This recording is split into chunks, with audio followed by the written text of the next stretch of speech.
Hello again to everyone out there in YouTube land. John and Ellie coming at you with another beer review. This time I'm looking at Icehouse. Now this one I got in a 42-ounce plastic bottle. So I'm not going to be drinking this one out of the bottle. Comes in at 5.5% ABV. Was introduced in 1993. It's recognized as the first ice brewed beer. It's a Molson-Coors brand. And this beer has done so well in competition throughout the years. It's won so many different awards, including at the Great American Beer Festival. It won bronze in 1994 for American Dry Lager. In 2006, it won silver for the American Style Specialty Lager category, and in 2007, it won gold for the American Style Specialty Lager category. And at the World Beer Cup in 1996 and 1998, it won gold for American Style Ice Lager. In 2006, it won gold for American Style Specialty Lager. In 2012, it won bronze for American Style Specialty Lager. And in 2014, it won silver for American Style Cream Ale. So this beer has done so well in competition, and it continues to get a bad rap by a lot of people out there. Um, I think a lot of people just don't really appreciate some of these styles of beers, especially the macro produced lager beers. So anyway, I'm going to go ahead and get into this. Let's crack open this 42-ounce plastic bottle. Give it a nice aggressive pour. Had this in the freezer for a little while. Wanted to drink it super cold. Poured really nicely. Looks like a traditional lager beer in a glass. It's got a nice golden color. There's some streaming bubbles going up the glass there. It's got a 1.5 finger head on it. The aroma is very pleasant. Clean water. Barley malt. Sweetness. A little bit of hop presence. Really enjoyable on the aroma. Going to get right into the taste here. Actually, before I do, I'd like to point out that the head is super, you probably can't see that too well, but it's a super creamy head. All right, cheers, guys.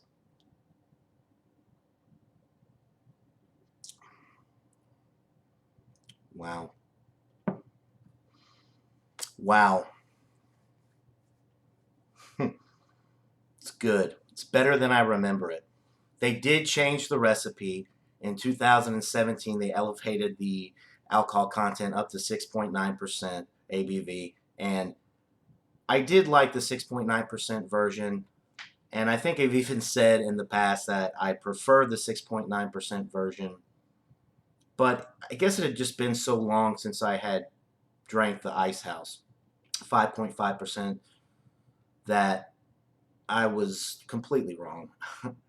This is such a great beer.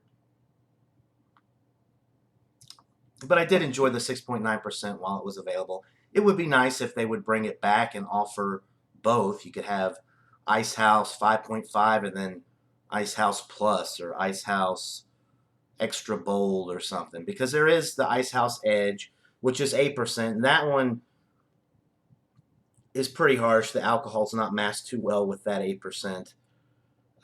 Really shining through with that particular product. But the Icehouse,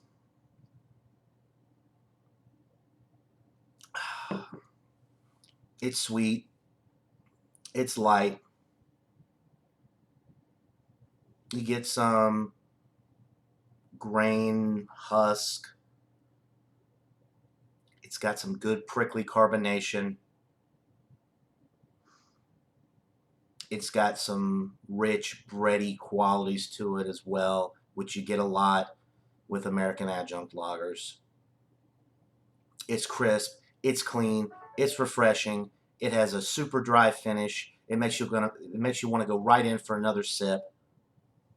At 5.5% alcohol, you could drink a few of these. It's definitely a sessionable beer for sure.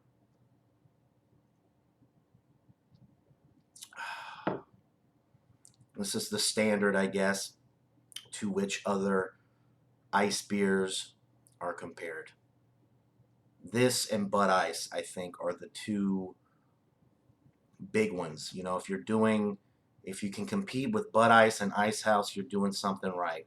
This is the Miller version, and of course, the Anheuser-Busch has Bud Ice. Both are very well made ice beers. I just had the Bud Ice yesterday or the day before, and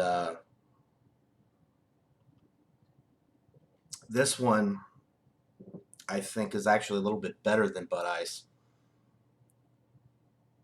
Maybe I got some bad dates before. I'm not really sure, but for whatever reason, I did not really think the Ice House was going to be this good.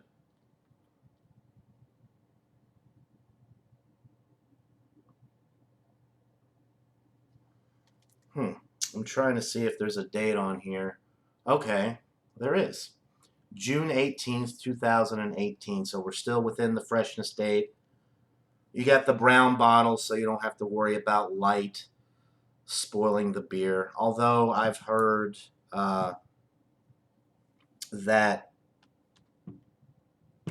spoilage of beer with the light, getting into the bottle is not really that big of a deal. Or like if you let the beer sit out after you pour it, the skunkiness that you get from the beer sitting out in the light too long will dissipate. I'm not so sure about that because I've had some pretty skunky beers in the past, but I'll have to do an experiment and see if that's the case. I will say though that a lot of the beers that are still sold in glass or in clear bottles, I have not noticed spoilage with those beers lately, and the green bottles, of course. So maybe that problem has been remedied somehow. I don't know. Maybe they put light resistant hops in there now don't that are not affected by the light. Anyway, back to this though. Sorry guys, I'm getting on a little ramble. Got to stay focused. These reviews are a lot different than doing the hangouts because you're talking to yourself. So it's a little odd. I'm still trying to get used to it. But this is an excellent ice beer. It's an A. This is an A plus. This is a 98 out of 100 for me.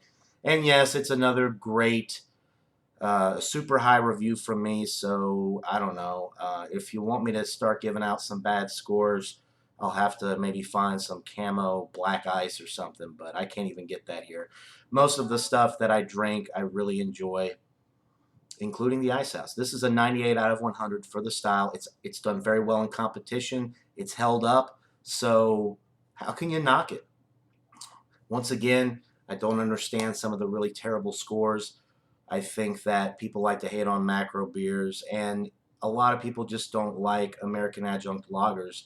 So I can understand giving it a low score for your personal taste if that's not your thing. But overall, if you're rating within the style and you're being honest, looking at the criteria that the product needs to meet to get points within the category, you can't really knock this beer. You really can't give it lower than an A. And personally, I think it's an A plus. It's a 98 out of 100.